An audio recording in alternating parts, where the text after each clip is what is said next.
This morning, our James Beard Award-winning series, The Dish, honors Black History Month, the month of February.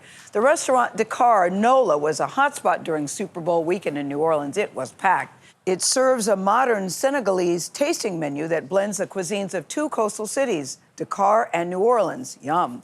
Everything on the menu comes from farmers and producers in South Louisiana.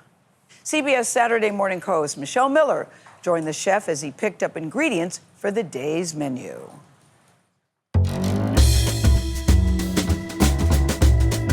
What's going on?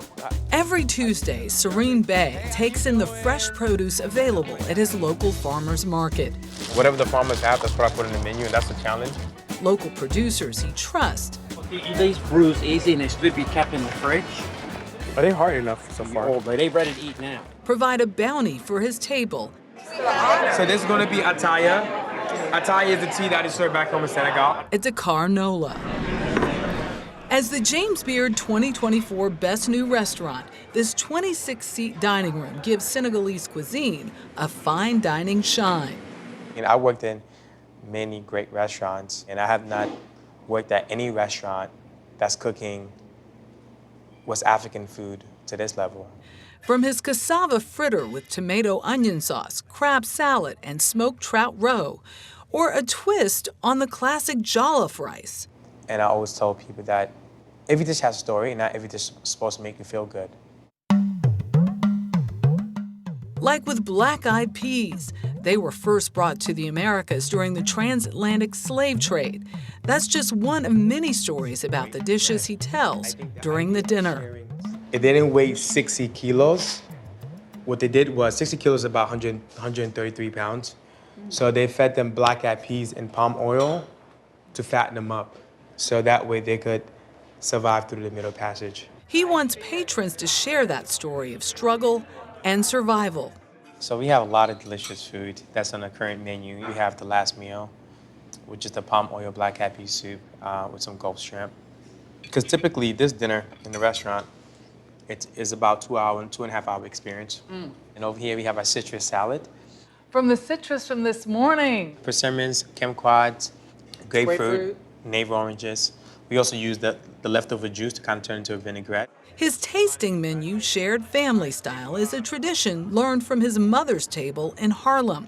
Both parents immigrated from Senegal. She even had a New York City restaurant of her own. And she made the best ceebu, which is the Senegalese dish, rice and fish. And you had to call 2 hours before the restaurant opened to order her plate. It was that good. Mbaye started as a dishwasher at a restaurant in New York when an invitation came his way. The chef was doing an event at a James Beard house. He told me to come tag along to help. And I just saw it possible. I just dreamed, right? Like cooking the food that my mom cooked, it's possible to this level, you know? He first moved to New Orleans in 2016. You know, I think for me, outside of Senegal, New Orleans is the closest place I could call home.